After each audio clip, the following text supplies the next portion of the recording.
இன்னைக்கு பையன் வேற பிறந்தனாலே அதுக்கு சிறப்பா பண்ண நினைக்கிறேன். என்ன பண்ணதுன்னு தெரியல. சோறு போட்டுனா ஒரே நல்ல காலி ஆகிடும். நல்ல பிராண்டு அரிசியாக வாங்கி போடு. ஒரு மாதம் வச்சு சாப்பிட்டோம் திருப்தியா. சூப்பரு. அவ்வளோதான். போடுற பிராண்டை தூக்கி போடு. 2 மூட்டை அரிசி ஃபினிஷு. நெக்ஸ்ட் என்ன படிக்கிறதுக்கு பேனா நோட்டு. ஓகே. அதுக்கப்புறம் குளிக்கிறதுக்கு துவைக்கிறதுக்கு சோப்பு. Okay super. போடு. பாதாம் எடுத்து போடு. பசங்க நல்லா சாப்பிட்டு வளர்த்து.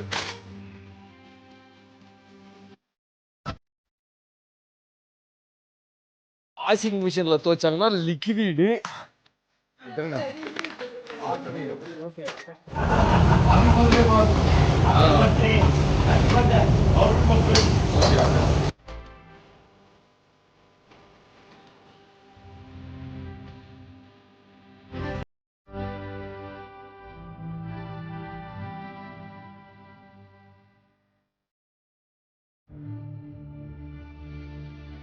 பன்னெண்டு செல்வம் கௌசல்யா இவர்களது குழந்தையை நிறைவாக ஆசீர்வதி தரலாம்.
இப்ப சந்தோஷமா?